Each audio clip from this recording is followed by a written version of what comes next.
महिला उच्च शिक्षा के क्षेत्र में राजस्थान का सर्वश्रेष्ठ शिक्षण संस्थान अग्रवाल कन्या महाविद्यालय गंगापुर सिटी, जहां सिर्फ सिलेबस नहीं सपने भी पूरे किए जाते हैं।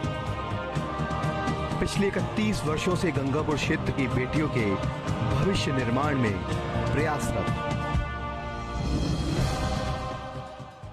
Hello students, this is session of English literature. इसमें पेपर फर्स्ट में हम टर्म पढ़ रहे हैं, एक दो क्लासेस और उसके बाद हम पोइट्री पर आएंगे अपनी डिटेल स्टडी पर।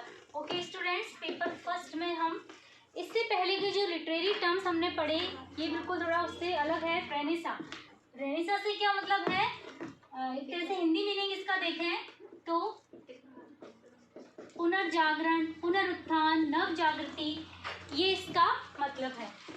इससे पहले हम थोड़ा बैकग्राउंड में जाएंगे। देखो, जैसे इंडियन हिस्ट्री को 3 पार्ट में हम पढ़ते हैं, एंशियंट, मिडिवल एंड मॉडर्न, उसी तरह हम वर्ल्ड हिस्ट्री को भी 3 पार्ट में इसको डिवाइड करते हैं। इसका थोड़ा बैक से इसको समझने के लिए, एंशियंट, मिडिवल एंड मॉडर्न। तो देखो, रेनेसा क्या था, पुनर्जागरण। मिडाइवल एज में यहाँ पर मध्य युग में जो क्या था, चर्च का, पोप का, धर्म का इतना बोलबाला बढ़ गया था कि मनुष्य जो है इसके अलावा कुछ और सोच ही नहीं पाता था। जो इन्होंने इस तरह से मनुष्य का जो माइंड में ये, उनके माइंड में ये डाल दिया था कि बिल्कुल धर्म जो कह रहा है, पोप जो कह रहा है, चर्च जो कह रहा है, वही सब कुछ सही है। अपना स्वविवेक, मानववाद, ह्यूमनिज्म, ऐसा कोई भी आइडियोलॉजी, ऐसा कोई भी कॉन्सेप्ट नहीं था, स्वतंत्र नहीं था विचारों से एक तरह से मनुष्य। तो यहाँ पर इनकी बुराइयों को जैसे कि दूर करके, और यहाँ मॉडर्न एज और इन दोनों के बीच का जो एक एज रेनेसा, पुनर्जागरण के नाम से जाना जाता है। यहाँ पर देखिए, मिडाइवल एज को क्या बोला गया जाता था, एक dark age, no freedom of knowledge या फिर थॉट्स की कोई भी फ्रीडम नहीं थी, इसको एक डार्क एज माना जाता था। इसके बाद मॉडर्न एज फिफ्थ से लेकर 14th सेंचुरी वार या इग्नोरेंस की एज मानी जाती है, नो ग्रोथ, नो लिटरेचर। और यहाँ पर धीरे धीरे चेंज आया। लिटरेरी टर्म्स जो है रेनेसा, ये भी क्या है, लिटरेरी टर्म हम पढ़ रहे हैं तो लिटरेरी टर्म है, किसको रेफर करता है, sir slide continue. Okay students, a technical mistake. Literary term renaissance जो है refers to a rebirth of, यहाँ पर ऑफ आएगा, of classical Greek learning that began in Italy in the 14th century. क्या था, रीबर्थ था, पुनर्जागरण था, पुनरुत्थान था। कहाँ पर, 14th सेंचुरी में इटली में जो शुरू हुआ था। इसकी शुरुआत कहाँ, कब से मानी जाती है, 14th सेंचुरी के बाद इटली से ही शुरू हुआ था। क्योंकि इटली से क्यों, आगे हम देखेंगे कि एक तरह से भौगोलिक परिस्थितियां जो है अनुकूल थी, इटली में सबसे पहले ये आया। एक इससे मतलब जनरल समझिए, एक नई सोच, एक नए विचार, पुरानी जो मान्यताएं हैं उनसे बाहर निकलकर और मनुष्य का आगे विवेकी बनना, आगे बढ़कर सोचना, ठीक है। अपने यहाँ पर एंशियंट जो यहाँ पे जो नॉलेज है, यहाँ जो थॉट्स हैं, एक प्रोग्रेसिव थॉट, वो जो दबे पड़े थे उनको पुनरुत्थान, एक तरह से उनका पुनर्जागरण हुआ। जो मिडाइवल एज, डार्क एज मानी जाती थी, जहाँ बिल्कुल केवल धर्म का, पोप, चर्च का बोलबाला, मनुष्य का विवेक बिल्कुल एक तरह से दब गया था, क्या उसको फ्रीली सोचना है, वो सब थॉट्स एक तरह से दब गए थे, तो उनका पुनरुत्थान हुआ था। पुनर्जागरण से वर्ड से ही क्लियर है कि पुनः जागरण, पुरानी अपनी मान्यताओं से, अपने रीजन से परिचित होना। Renaissance has been described as a birth of the modern world, but out of the ashes of the dark age. Dark age किसको बोल रहे हैं हम, मिडाइवल एज। उससे, उसकी एशेज से, उसकी राख से, एशेज से बाहर निकलकर कहाँ पर आना, मॉडर्न वर्ल्ड में एंटर करना एक तरह से, तो उसको क्या बोल रहे हैं, रेनेसा, पुनर्जागरण। आगे देखिए, रेनेसा वाज द पीरियड, थोड़ा सा इसको आप कीजिए, Renaissance was the period in Europe, किससे लिया गया है इस टर्म को, एक समयावधि से लिया गया है, जो किसके बाद, मिडाइवल एज के बाद। पीरियड इन यूरोप बिटवीन कौन सी एज की, 14th एंड 17th सेंचुरी, इस बीच में जो एज थी उसको किस नाम से जाना जा रहा है, रेनेसा के नाम से, पुनर्जागरण के नाम से। When there was a surge of interest, एक तरह से सर्च का मतलब एक तरह से लहर तरंग सी उठी थी, किसकी, जानने की रुचि और नई चीज़ों में लोगों का इंटरेस्ट क्रिएट हुआ। There was a search of interest in and production of art and literature, जो आर्ट लिटरेचर इस एज में मिडाइवल एज में दब गया था बिल्कुल कोई, तो वो फिर से तरह से अराइज हुआ, फिर से अलाइव हुआ, जीवित हुआ। आर्ट एंड लिटरेचर इस फील्ड में भी काफ़ी प्रोग्रेस हुई। It was a period from the middle age to modern age, यहाँ हम इसको क्लियर कर ही चुके हैं, मिडल एज से मॉडर्न एज के बीच में यहाँ से इधर आना, तो ये कॉन्सेप्ट, ये इस पीरियड को क्या नाम दे रहे हैं हम, रेनेसा। एंड कवरिंग द, और इसमें कौन सा ड्यूरेशन आ रहा है, 15th and 16th century. Okay, it's clear. It means the rebirth of Greek art, literature, culture and pattern of the life which had been destroyed by the repeated invasion of the Turks. किसका rebirth था? It means इससे क्या मतलब है? Up the slide. Rebirth of Greek art. Rebirth मतलब उसका birth तो पहले हो ही चुका है उस आर्ट का, लिटरेचर का एंशिएंट एज में, लेकिन यहाँ पर वो दब गया है बिल्कुल, यहाँ पर धर्म पोप का बोलबाला हो गया, तो उसका पुनः रीबर्थ होना। चेंज स्लाइड आप करो थोड़े से। Rebirth of Greek art, literature, culture का, उन पैटर्न्स का, जीवन जीने के उन तरीकों का जो कहीं ना कहीं दब गए थे, उनको फिर से अराइज होना, और जो एक तरह से डिस्ट्रॉय हो गए थे, किसके कारण, लगातार आक्रमण हो रहे थे तुर्कों के इस यूनान यूरोप पर इधर, तो यहाँ से इनका एक तरह से रहने का एक संकट सा उत्पन्न हो गया था तुर्कों के लगातार आक्रमण से। तो यहाँ जो भी विद्वान थे वो वहाँ पे यूरोप की तरफ, यूरोप के अन्य कंट्रीज की तरफ ये भागे। तो सबसे पहले यहाँ पर ये इन्होंने, पहले यहाँ था इटली में इन्होंने शरण ली, इटली में इसका पुनरुत्थान, इसका शुरुआत इसकी रेनेसा की मानी जाती है। अब द स्लाइड आपको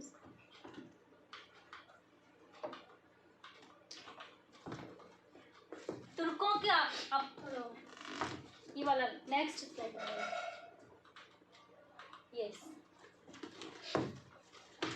तुर्कों के लगातार आक्रमण से ये जो विद्वान लोग हैं कई सारी मैन्युस्क्रिप्ट लेकर के कहाँ गए थे, सबसे पहले इटली में इसका उदय हुआ रेनेसा का, फिर इसके बाद यूरोप के विभिन्न कंट्रीज में, विभिन्न देशों में ये फैला। एक तरह से विचारधारा ही है, टाइम पीरियड ड्यूरेशन है। तुर्कों ने क्या कर दिया था, destroyed their art, literature, culture, centres of their culture, education during the 15th century. तुर्कों के लगातार आक्रमण से परेशान होकर वो दूसरे देशों, यूरोप के अदर कंट्रीज में गए। The Greek artist, scholars, poets, philosophers fled from Greece, मतलब वहाँ से भाग गए थे ग्रीस से, and found shelter in Italy. सबसे पहले उन्होंने कहाँ शेल्टर ली, इटली में। एज ए स्टोरी ही आपको ये समझनी है, ठीक है। ग्रीक से यहाँ पर कहाँ पर चले गए थे ये सारे फिलोसफर, पोइट्स, स्कॉलर्स, आर्टिस्ट, क्यों चले गए थे, क्योंकि तुर्कों के लगातार आक्रमण हो रहे थे, उस जगह को नष्ट कर दिया था, तो इटली में पहले ये पहुंचे थे। कैरिड विद देम, अपने साथ और क्या ले गए थे जब वो गए थे Italy, their own books, manuscripts and other objects of arts. Arts के जो अदर ऑब्जेक्ट्स उनके पास थे, वो जितने वो ले जा सके थे अपने साथ उतने ले गए थे, बुक्स, मैन्युस्क्रिप्ट, हस्तलिखित जो ग्रंथ होते हैं उनको। इटली में they found a very favourable atmosphere, वहाँ तो लगातार आक्रमण हो रहे थे उनके क्षेत्रों पर, लेकिन जब वो इटली गए तो उन्होंने अपने आर्ट कल्चर को और डेवलप होने के लिए एक अच्छा एटमोसफियर उनको मिला, एक फेवरेबल एटमोसफियर उनको मिला for the revival and further enrichment of their art and literature. उनके एनरिचमेंट के लिए, उनके आर्ट कल्चर लिटरेचर के एनरिचमेंट के लिए और उत्थान के लिए, बढ़ाने के लिए एक अच्छा उनको फेवरेबल एटमोसफियर मिला। The Greek learning was revived by the scholars of the classics called Hume. जो ग्रीक लर्निंग है वो दोबारा से पुनः जीवित हुई उन विद्वानों के द्वारा, और उसको क्या कहा गया, एक तरह से पुनर्जागरण को एक ह्यूमनिज्म, मतलब मानववाद, मानवतावाद, मतलब मानव की महत्ता जो अपने स्लाइड्स जो दब गई थी उसको वापस से, मानव की महत्ता को वापस से रिवाइव किया गया। ठीक है, मनुष्य ने अपना एग्जिस्टेंस को फिर से जाना। From Italy, the Renaissance spread to Germany, Spain, France, Netherlands and finally reached to England. England में तो बहुत देर में गया था, सबसे पहले वो कहाँ पहुंचा था रेनेसां? इटली। ठीक है, एक आइडियोलॉजी, एक विचारधारा, एक तरह से ह्यूमनिज्म, मानवतावाद, मानव का महत्व जानना। क्योंकि यहाँ मेडाइवलिज्म में तो क्या था, बिल्कुल मानव की हर सोच विचार पर किसका आधिपत्य? पोप का, धर्म का, चर्च का। उसने तो जो कह दिया कि हाँ सब धर्मी है, धर्म के अलावा और कुछ नहीं है, पोप, चर्च, पादरी जो कह रहे हैं वही सब कुछ है। लेकिन इससे आगे बढ़कर मनुष्य कैसा बना? विवेकी बना। तो एक तरह से जो आक्रमण जो हुए पॉजिटिव आगे बहुत अच्छा ही इनके लिए रहा कि गए, नए विचारों से उत्प्रेरित हुए और नए इन्वेंशंस हुए, उनसे जुड़े, अपनी प्राचीन विचारधारा से जुड़े। आगे देखिए, कॉज देखिए, मेन कॉज क्या थे रेनेसां के? फॉल ऑफ कॉन्स्टेंटिनोपल, इसका मतलब कुस्तुनतुनिया एक क्षेत्र था, तुर्कों के लगातार उस क्षेत्र पर आक्रमण हो रहे थे। कॉन्स्टेंटिनोपल यहाँ पर एक क्षेत्र है, इस क्षेत्र का नाम है, केरिया है, वहाँ पर तुर्कों के लगातार आक्रमण होते, उस क्षेत्र का पतन, फॉल हो गया था। इन्वेंशन ऑफ प्रिंटिंग मशीन, धीरे धीरे इन्वेंशंस भी हो रहे थे, प्रिंटिंग मशीन का आविष्कार हुआ, तो इससे लोग एक दूसरे के विचारों को जानने लगे, जुड़े एक दूसरे से। ठीक है, many kings, noble, merchant increase new literature and art. क्योंकि यहाँ पर जब पोप का आधिपत्य था तो जो वहाँ राजा और भी जो व्यापारी, जो और प्रबुद्ध जन, स्कॉलर्स जो थे, उन्होंने अब देखा कि अब जो ऐसे स्कॉलर्स हैं उनको शरण दी, आर्ट लिटरेचर को उन्होंने बढ़ावा दिया। जो पोप के समय में दब गया था तो उनको और बढ़ावा दिया किंग्स ने भी। Contact of east and west, पूर्व पश्चिम के लोग जब आने जाने लगे इधर उधर तो उनका कॉन्टैक्ट हुआ, आपस में एक दूसरे के विचारों से वो परिचित हुए। डाउनफॉल ऑफ फ्यूडलिज्म, सामंतवाद जो मध्य युग में बहुत ज़्यादा हावी था, उसका डाउनफॉल हुआ। और क्रूसेड्स का मतलब धर्म युद्ध। इन सब चीज़ों ने क्या कारण बने? ये रेनेसां को, पुनर्जागरण को आगे ले जाने के ये कॉज थे। इम्पैक्ट देखो रेनेसां का क्या प्रभाव पड़ा, ये जो मैं लिखवा रही हूँ, इसके अलावा अगर आप इनमें से भी शॉर्ट में अपना और कुछ नया ऐड करके या इनमें भी शॉर्ट वे में आप बनाना चाहो अपने सेल्फ नोट्स, तो प्रिपेयर कीजिए। आपको कोई भी टर्म ऐसे छोड़नी नहीं है कि आप लर्न नहीं करो, उसको नहीं करो प्रिपेयर। ओके, अब द स्लाइड्स थोड़ा कीजिए इसको। इम्पैक्ट ऑफ रेनेसां का इम्पैक्ट देखिए, सबसे पहले आर्ट, लिटरेचर एंड साइंस, हर एक फील्ड में इसका इम्पैक्ट हमें देखने को मिलता है, इस पुनर्जागरण का। लिटरेचर भी देखिए, शॉर्ट डिस्कस ही हम लेंगे, शॉर्ट ही हमको राइट करना है। The Bible was the first, Bible के नाम पर जो पोप है, पादरी हैं, वो एक तरह से लोगों के विचारधाराओं पर उन्होंने एक तरह से कब्जा कर रखा कि जैसा वो कहेंगे वैसे ही लोग मान लेंगे। बाइबल में एक्चुअल में लिखा क्या गया है, ये बाद में जब लोगों के सामने आया कि ये तो मतलब एक तरह से लव, नेचर के साथ लव, ह्यूमन लव, इन सबकी भी शिक्षा ये देती है। First translated from Latin to English, पहली बार जब बाइबल का ट्रांसलेशन हुआ, किसके द्वारा? जॉन वाइक्लिफ के द्वारा। तो नए विचारों से लोग उत्पन्न हुए, नए विचारों को जानने लगे, न्यू थीम्स। अब तक तो क्या था, धर्म ने जो कह दिया उसको ही मान लिया, पोप जो कह रहे हैं वो उसी को मान लिया, लेकिन न्यू थीम्स किसकी? Like love of one's country, की देश प्रेम की भी भावना है। ठीक है, लव ऑफ नेचर, नेचर से भी जुड़ना है, एज वेल और उसके साथ साथ क्या? Role of individual ever were introduce, मतलब एक मानव ह्यूमनिज्म की यहाँ पर बात की गई है कि मानव की महत्ता है, उससे लोग जुड़े। नेक्स्ट देखिए, आर्ट के क्षेत्र में देखिए, अब तो स्लाइड देखो, आर्ट कल्चर को जो मिडाइवल एज में कोई भी संरक्षण नहीं मिल रहा था, कुछ नहीं कर पा रहे थे नया लोग, तो आर्टिस्ट यूज टू ड्रा, अक्सर क्या करते थे? यूज टू का किस सेंस में आता है? ऐसा होता था, ऐसा किया जाता था।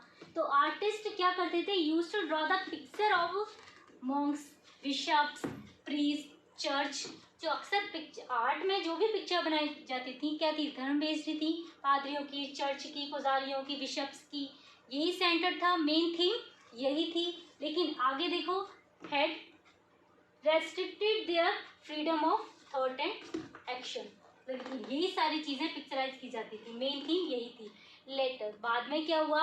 European art of 15th and 16th century, यही थी ये रेनेसां की, अंडरवेंट अ ग्रेट ट्रांसफॉर्मेशन, जो चेंज हुई, इनसे आगे बढ़कर भी थीम आने लगी। वो लिटरेचर के जो आगे इससे पहले वाले जो पॉइंट डिस्कस किया है वो थीम भी, लव ऑफ नेचर, ह्यूमनिज्म, ये थीम भी इसमें इंक्लूड होने लगी। देखो लियोनार्डो दा विंची, यही एग्जाम्पल आपको राइट करना है, मोनालिसा इसका एग्जाम्पल आर्ट में। फाइन आर्ट देखो, फाइन आर्ट में जैसे कि पेंटिंग्स हैं, न्यू न्यू थीम्स इसमें आने लगी, म्यूजिक से भी जुड़े लोग। ड्यूरिंग रेनेसा के time find arts also Bloom Italy, कि फाइन आर्ट्स भी कहाँ पर ब्लूम, कहाँ पर, और फली फूली, ब्लूम का मतलब और फली फूली कहाँ पर, इटली में। Was freed from the clutches of medieval song, freed from मतलब उससे मुक्त थी, उससे बिल्कुल अलग थी। क्लचेस का मतलब जो अड़चन है मिडाइवल एज में आ रही थी ना, कि एक लिमिटेड थीम थी, यही चर्च, बिशप्स, प्रीस्ट, तो उन क्लचेस से, उन बाधाओं से आगे बाहर निकली। Use of piano, violin made the song sweeter, इनका यूज़ किया जाने लगा, नई जो इंस्ट्रूमेंट है उनका यूज़ किया जाने लगा, उससे म्यूजिक और भी कैसा बना, sweeter. In churches old songs were discarded, जो ओल्ड सॉन्ग जो प्ले किए जाते थे वो डिस्कार्डेड, वो एक तरह से दूर हो गए। And new song were incorporated in prayers, prayer में जो नए नए सॉन्ग नए नए इंस्ट्रूमेंट के साथ जो क्रिएट किए गए थे वो अब सिंग होने लगे। साइंस की फील्ड में थोड़ा सा देख लीजिए, साइंस की फील्ड में भी हर एक फील्ड में इन्वेंशन हो रहे हैं, लोगों का विवेक जागृत हुआ, ह्यूमनिज्म को बढ़ावा मिला, मानववाद को बढ़ावा मिला। Okay, science develop to a great extent, science में भी बहुत अधिक डेवलपमेंट हुआ। डेवलपमेंट इन एस्ट्रोलॉजी है, देख लिया, astrology, medicine and other branches of science made this age distinct, बहुत ज़्यादा डिस्टिंक्ट का मतलब बहुत स्पेशल एक बना दिया इन सारे डेवलपमेंट्स ने। एग्जाम्पल देखो, कोपरनिकस ने क्या पॉइंटेड किया था, सन इज स्टैटिक, उसने बताया सबसे पहले कि सन तो क्या है, स्थिर है, लेकिन जो अदर जो ग्रह हैं, जो अर्थ है, जो अदर प्लेनेट हैं, वो रिवॉल्व अराउंड द सन, वो ही सन के चारों ओर घूमते हैं। ये किसने बताया, कोपरनिकस ने। गैलीलियो ने देखो टेलीस्कोप का आविष्कार किया। तो last we can say that in fact the renaissance had created humanism in man, मानववाद की भावना को एक तरह से क्रिएट किया। It increased the desire in man to know more and more, एक डिजायर क्रिएट हुई to know more and more.